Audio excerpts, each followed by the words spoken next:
Assalamu alaikum. This is lesson number 4 in our A2 level biology series.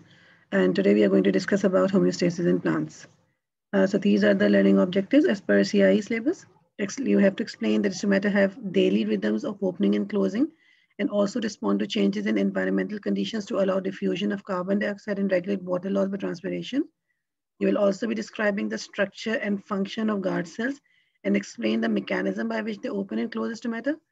And lastly, we'll talk about the role of abscisic acid in the closure of stomata during times of water stress, and the role of calcium ions as a second messenger should also be emphasized. So these are the learning objectives, and let's start then. So like animals, plants also need to maintain homeostasis. But when we talk about regulation and homeostasis in plants, it's much simpler as compared to animals, right?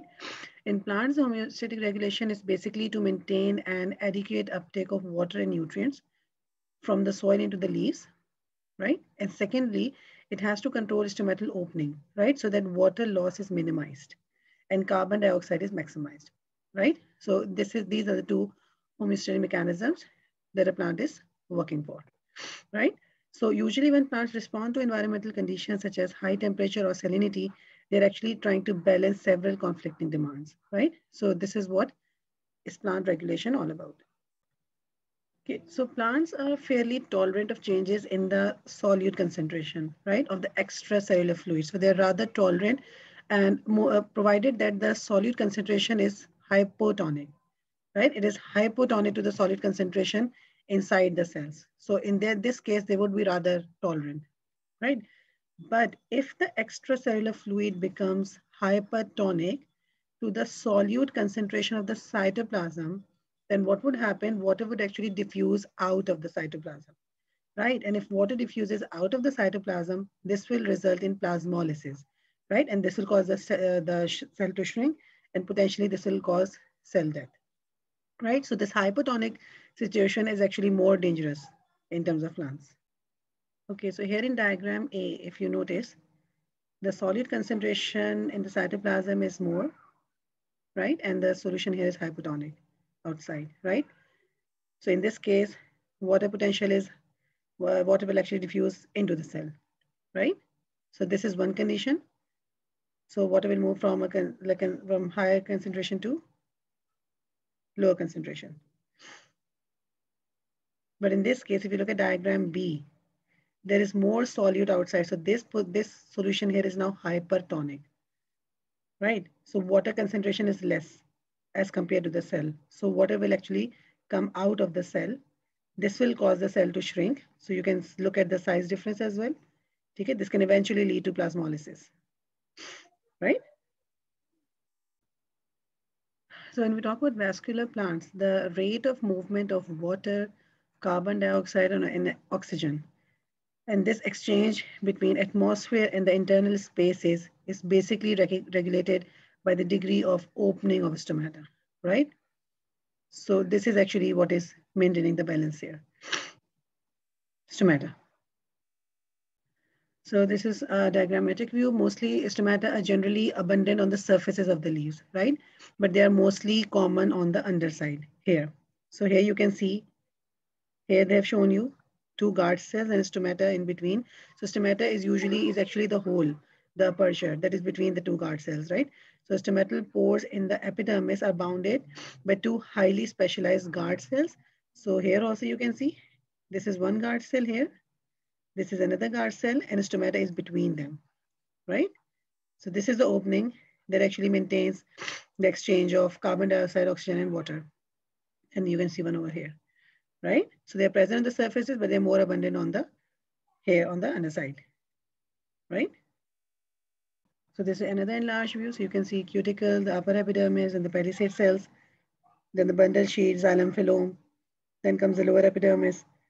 And here you're actually seeing the guard cells and the stomata here in the middle, right? And the same you can see here also. Okay, so let's discuss about the structure of guard cells and then we'll talk about the functions. So guard cells, these are the guard cells, which you can see here. Okay, they exist in pairs. So guard cells have three structural features, right, which explain their functions, right? So they're specialized cells. So the structure is actually related to their function. So the first feature is that they're joined at their ends in pairs. So you can see here, they are joined here, this part and this part. So they are joined at their ends, right, in pairs. Now their cell walls are thicker on the side nearest to the stomatal pore. So this side here of the cell wall is much thicker, right? So the inner side is much thicker. Okay, and this side is thinner. The outer side actually is thinner. So we'll talk about that in the other diagram also. This part is thinner, right? But the outer part here is actually thicker. And there are a band of inelastic cellulose fibers that run around each cell, right? So in it, there are bands of inelastic cellulose tissue fibers that run around each cell. So since they're inelastic, so the guard cell will not change their length or their width, right? Okay then, so let's talk about the structure of guard cells in detail. So each stoma, right, is surrounded by two guard cells. So we just saw in this previous diagram. So this is a stoma, right? And it is surrounded by two guard cells. Then what other features guard cells have? They have thick cell walls, which are facing the air outside the leaf and the stoma. So we just saw that in the diagram, right? So these are thick cell walls, okay? The one which is facing the stoma, right? And then they have thin cell walls, which are facing the adjacent epidermal cells. So here we are talking about these thin cell walls, which are facing the adjacent cell. So this is an adjacent cell, right? And this side here is thinner, facing this adjacent cell. Okay then, cellulose microfibrils arranged in bands around the cell, right? Now cell walls have no plasmodesmata, right? So that's another structural feature. They have no plasmodesmata. Cell surface membrane is often folded and contains many channel and carrier proteins, right? So as we talk about the structure, so we'll see how this happens. But the cell surface membrane is often folded and contains many channel and carrier proteins. Now the cytoplasm has high density of chloroplast and mitochondria, right? So since like ATP, there will be actually proton pumps are also there, so we need energy for that. So that's the reason we need mitochondria there, right? So cytoplasm has a density of chloroplast and mitochondria. Now chloroplast have thylakoids, right? But with few grana, okay, which is unlike mesophyll cells. Okay, mesophyll cell chloroplast. So their chloroplasts have thylakoids, but they have few grana. So a little difference between mesophyll cell chloroplasts as well. Mitochondria have many cristae, right? Then they have a small, several molecules rather than one large molecule. Okay, so that's another difference here. So they have vacuoles, but they have several small vacuoles. They don't have one large vacuole, right? But this is the structure of the guard cells, right? So each stoma is surrounded by two guard cells. The thick cell walls are facing the stoma. The thin cell walls are facing the adjacent epidermal cells. They have cellulose microfibrils. Cell walls have no plasmodesmata. Cell surface membrane is often folded, contains many channel carrier proteins. Cytoplasm has high density of chloroplast and mitochondria. Now, chloroplasts have thylakoids, but a few grana. Mitochondria have many cristae and several small molecules rather than one large molecule. Vacuole, sorry. So this is the structure of a guard cell. Okay, so through stomata, actually plants are carrying out homeostasis, right? Plants need to maintain a constant environment. For example, these mesophyll cells in the leaves, they require a constant supply of carbon dioxide for photosynthesis because they have a lot of chloroplasts there, right? So they need a constant supply of carbon dioxide for that, right? Stomata, specifically when we talk about the guard cells, what they do, they control the diffusion of gases in and out of the leaves. So for photosynthesis to take place, we need carbon dioxide. And this is where stomata comes into play, right? So this means that stomata controls the entry of carbon dioxide into the leaves, right? So that's the function of stomata here. So basically this stomatal movement, the stoma as it is moving, it is the result of changes in the turgor of the guard cells, right? So if the water flows into the guard cells by osmosis, right? If the water comes in the guard cells, their turgor increases and they expand. right? But what actually happens, since we just discussed that the inner cell wall is thicker, right? And the outer one is thinner. So this relatively inelastic inner wall actually makes them bend. So their size doesn't change, right? But the inner walls actually, because they are not moving, but the outer walls can move, right? Because they're thinner. So it makes them bend and draw away from each other. This opens the pore. So if we could just compare with this diagram here, see as the turgor increases, right? So what happens? Because this one is inelastic, right? It doesn't move. But this one, because of turgor, this is thinner. So this causes these guard cells to bend, right? So they would bend here, right? So this is how they're bending. Because of this wall being thin, okay? As the turgidity increases, they bend. And this is what opens the pore then. As they bend, the pores are open.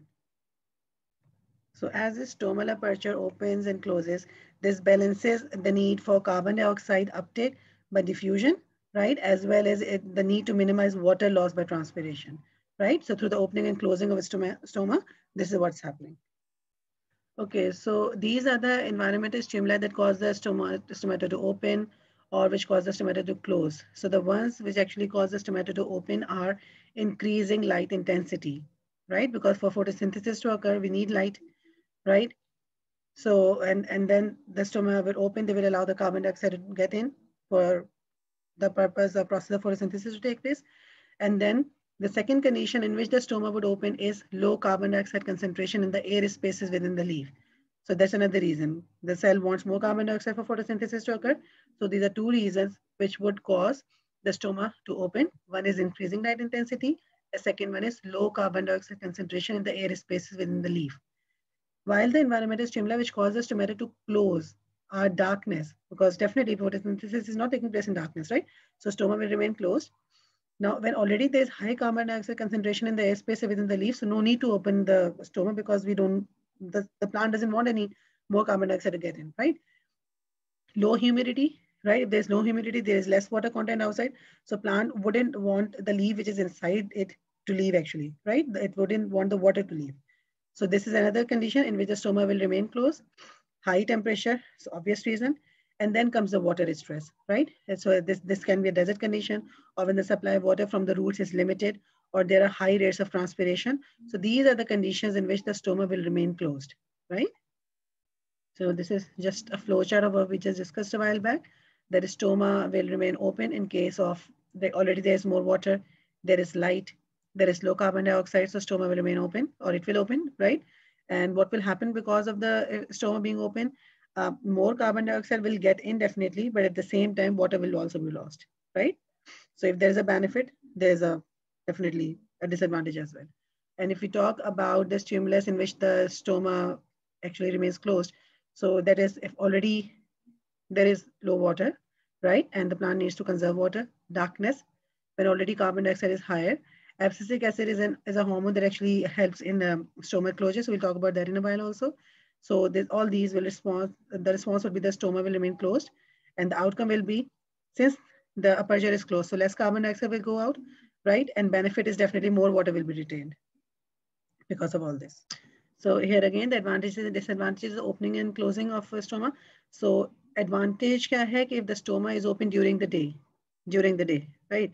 So it leaves like the leaves actually gain carbon dioxide for photosynthesis. So that's an advantage that happens during the day, right? When the stoma is open. But what will be the disadvantage? It would actually, the leaves would lose large amounts of water by transpiration since the aperture is open, right? So carbon dioxide can diffuse in, but at the same time, water can also diffuse out. So that's a disadvantage, right? Well, the stoma is closed during the day, right? So if it is closed during the day, so it means water is retained inside the leaf, which is important in times of water stress, right? So if it is closed during the day, so this is one advantage, right?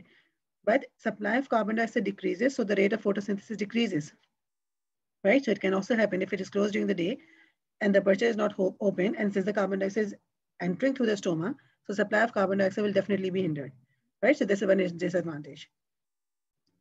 Okay, the thing with the stomata is that they open and close in a daily rhythm, right?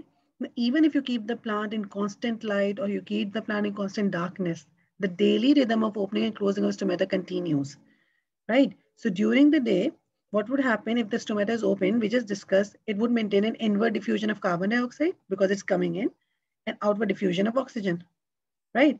It also allows outward diffusion of water vapor and transpiration, right? So during the day, this is what's happening. While if the stomata is closed at night, we know definitely photosynthesis cannot occur. If photosynthesis is not occurring and the stoma is also closed, so this reduces the rate of transpiration, water would not go out. It conserves water as well, right? But if you just look at this diagram, so here, look at part A, they have here shown you the daily rhythm of what happens during the day and what happens during the night. So this is darkness, the darker line that they've shown. So see the daily rhythm, right? What happens throughout the day, during day and night. But here in this case, what they have done, they've just shown this is a period of constant light. They are actually, okay, they are giving constant, but even then you see the rhythm is there. The stomata opens for longer period of time, then it closes. Even though there is light, there is no darkness.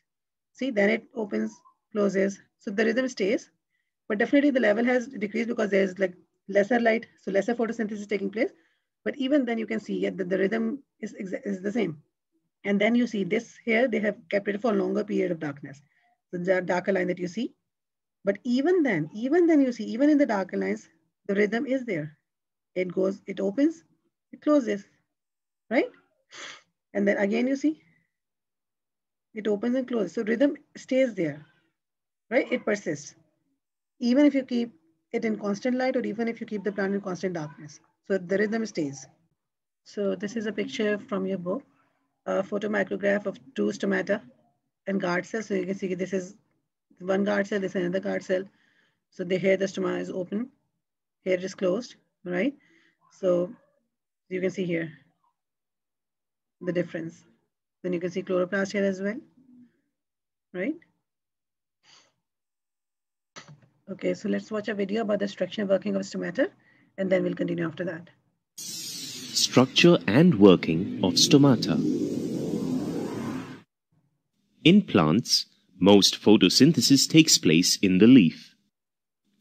Let us observe a leaf section to understand the location of stomata.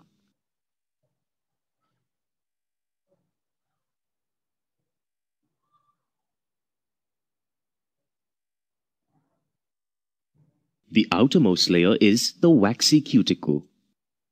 Under the upper epidermal layer is a layer of palisade cells containing the chloroplasts. Beneath the palisade cells is the spongy tissue with air spaces. The stomata are located mainly in the lower epidermis.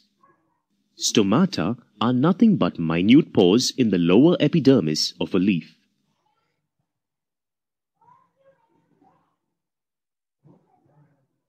Let us now observe a single stoma closely. The two bean-shaped cells enclosing the stoma are the specialized guard cells. The guard cells have a number of chloroplasts present in them. Observe that guard cells have a thin outer wall and a thick inner wall. The guard cells play a vital role by regulating the opening and closing of stoma. They control the exchange of gases between the leaf and the atmosphere.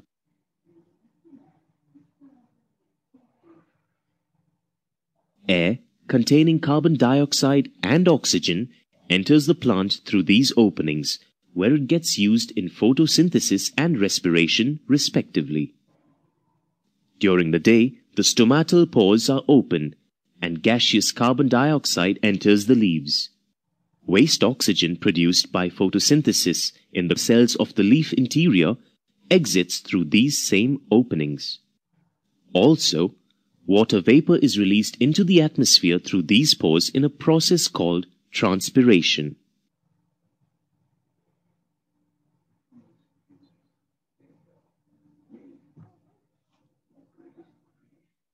What regulates the opening and closing of the stomata? During the day, the guard cells gain water and become turgid. That is, they become swollen or puffed out. During the night, the guard cells become flaccid, that is, wrinkled and less rigid, making the stomata close. Thus, the guard cells play an important role in photosynthesis. The factors that regulate the opening and closing of a stoma are listed here. Biological rhythm. Stomata continue to open and close on an approximately 24-hour clock even when switched to continuous light. Intensity of light.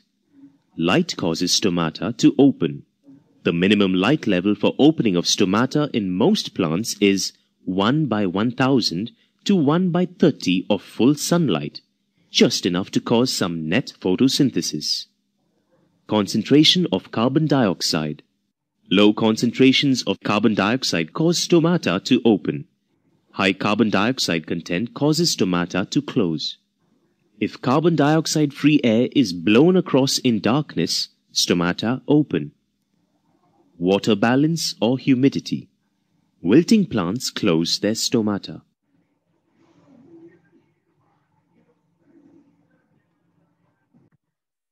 So the mechanism to open stomata. Guard cells open when they gain water, right? And they become turgid, right? So they gain water, they become turgid, they would open.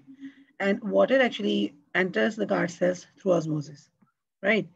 If there's a decrease in the water potential in the guard cells, right, water would actually enter the cell by osmosis, right? So if the solid concentration is more, right, so it would cause water to enter the cells by osmosis, right? Okay, then in response to light, because we just discussed the stoma would open during the day, right, and allow carbon dioxide to get in. So in response to light, ATP-powered proton pumps in the guard cell surface membranes actively transport hydrogen ions out of the guard cells, right? So this is important. So this is happening in response to light. We have ATP-powered proton pumps, which are present in the cell surface membranes. They actively transport hydrogen ions out of the guard cell, right? What happens because of that? The inside of the guard cell becomes negatively charged, right? As compared to the outside. So the inside becomes negatively charged, right? So what happens because of this? This causes the channel proteins in the guard cell surface membranes to open. And what happens because of that? This allows potassium ions to move down the electrical gradient and enter the guard cells, right? So what was happening? Hydrogen, through the proton pumps, hydrogen was actively being transported out of the cell. Because of that, channel proteins in the guard cell surface membrane open, and they allow potassium ions to move down the electrical gradient and enter the guard cells, right? These potassium ions also diffuse into the guard cells down a concentration gradient, right? So they actually enter through electrical gradient and then enter passively through concentration gradient as well, right? So this combination of electrical gradient and concentration gradient is known as electrochemical gradient.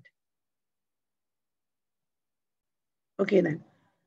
Now as the potassium ions more inside, right? So the influx of potassium ions increases the solute concentration inside the guard cells, right? So we have more positive ions, potassium ions, it will increase the solid concentration, right? What would happen because of this? The water potential inside the cells will become lower because now we have more solid concentration there. Now water will enter the guard cells by osmosis, but water will enter through the water channels, which are aquaporins in the guard cell surface membrane.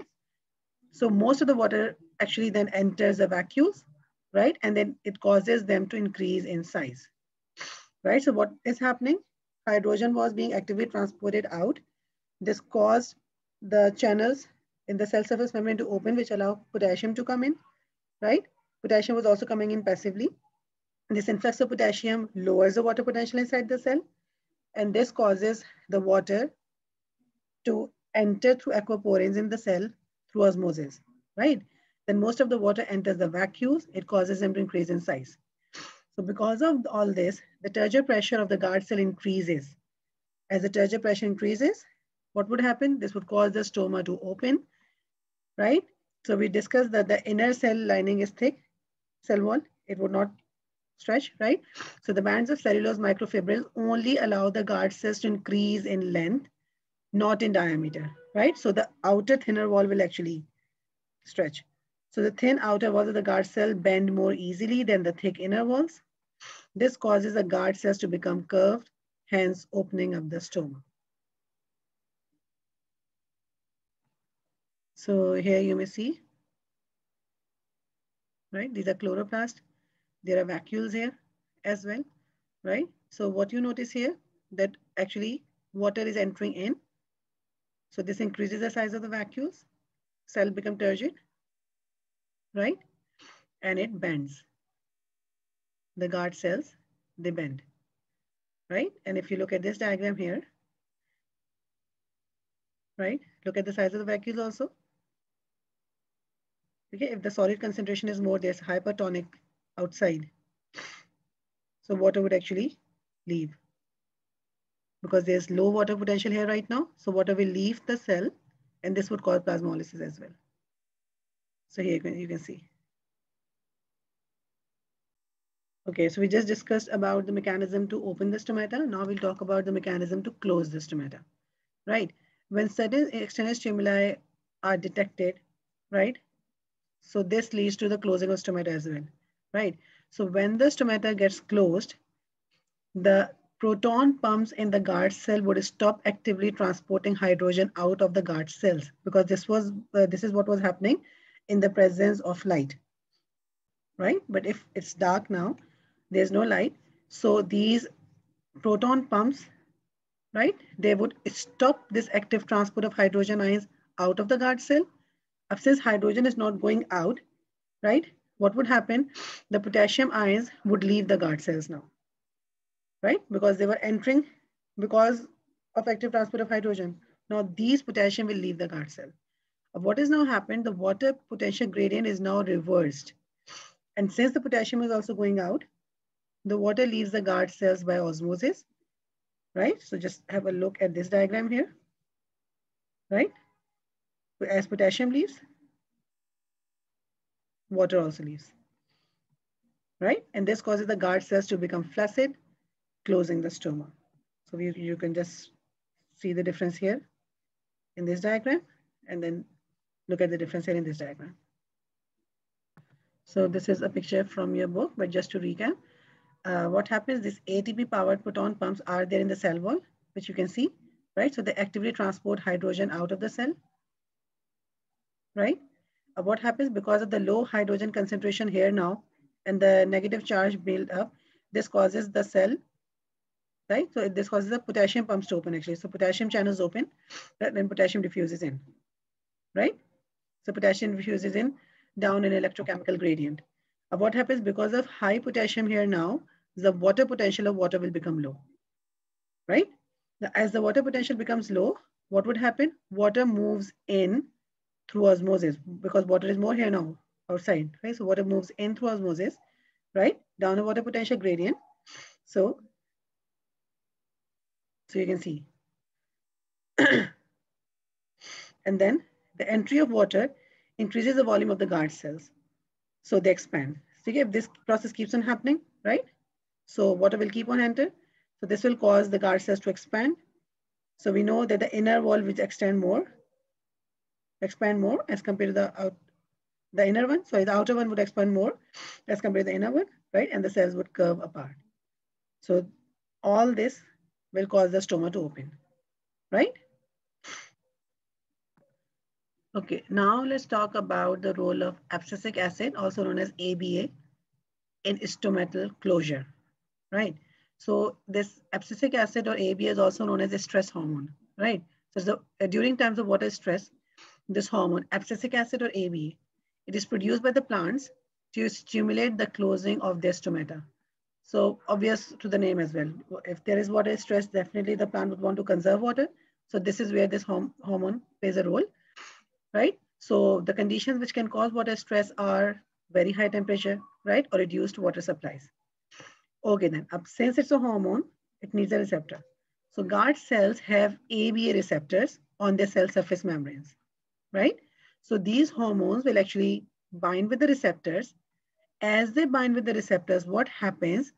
This inhibits the proton pumps, right? If the proton pumps are inhibited, so this would not allow the hydrogen to go out of the cell, right? So this ABA binds to the receptor, inhibits the proton pump, and thus it stops the active transport of hydrogen ions out of the guard cell, right? Besides this, besides inhibiting proton pumps, this abscisic acid also causes calcium ions to move into the cytoplasm. This is another role, right? And okay, so this also happens to the cell surface membranes, and these calcium ions actually now act as a second messenger. Okay, so their first step was to inhibit the proton pumps to actively transport hydrogen out of the cell. Secondly, they cause calcium ions to move into the cytoplasm of the guard cells through the cell surface membranes, which act as second messengers. Okay, so what these calcium ions do, right? They cause the channel proteins to open, right? So as the channel proteins open, this allows negative charged ions to leave the guard cells, right? Channel proteins are open, so negatively charged ions leave the cells, right? As the negatively charged ions leave the cell, this stimulates the opening of further channel proteins. Now what happens through these channel proteins, potassium ions also leave the guard cells, right? So calcium came into the cell, into the cytoplasm through the cell surface membrane, act as a second messenger, cause the channel protein to open, and first allows the negatively charged ions to leave, and after that opens another set of channel proteins which allow the potassium to move out, right? Now the calcium ions, right, one extra thing that they do is they stimulate the closing of channel proteins that allow potassium ions to enter the cell. So they would open the channel proteins that allow the potassium ions to leave the cell and close the ones which allow the potassium ions enter the cell, right? Since the ions are being lost, negative ions are lost, then the positive potassium ions are lost also. This increases the water potential of the guard cells now, right? So water potential of the guard cells is more now. And the solution outside has become hypertonic. So this causes the water to leave the guard cells by osmosis. This causes the guard cells to become flaccid, and this would lead the stomata to close. So this is the function of abscisic acid, which it plays in the stomatal closure. So here they have shown you guard cells, right? In which the proton pumps are also actively, they're transporting out hydrogen, right? Potassium channels are open, potassium is coming in, and this is causing the water to come in, causing the guard cells to become turgid, right? And the stoma to open. Now this is happening in the presence of ABA, right? This ABA has receptors on the cell surface membrane. What it does, it inhibits the proton pumps, these pumps, the ones that actually transport hydrogen out of the cell actively. They inhibit that, and they also cause calcium to move into the cytoplasm. Calcium acts as a second messenger, right? And it will open the channels that would actually cause the negative ions to go out. So you can see the chloride ion being lost, right? And it will also cause the potassium ions to go out through the channels. And it closes the channels which actually let the potassium in. So what happens, since the solute concentration is more now outside, water would also leave the cells through osmosis. And this would actually lead to the closure of the stoma. So this is a function of ABA in a stomal closure. So this is just a view of showing you that this is the cell membrane and these are the proton pumps, right? And how they actually transport hydrogen out of the guard cells into the extracellular fluid, right? And these are simply the same role of potassium ions as stomal opening and closing. So this is another video about the opening and closing of a stoma. So let's have a look. The opening and closing of a stoma occurs by means of a potassium pump. This mechanism is also controlled internally by a plant hormone, abscisic acid or ABA. An external factor, light, causes potassium ions to move into the guard cells from the surrounding epidermal cells. Potassium ions move by active transport through specific channels in the cell surface membrane of the guard cells. This transport requires the presence of adenosine triphosphate or ATP.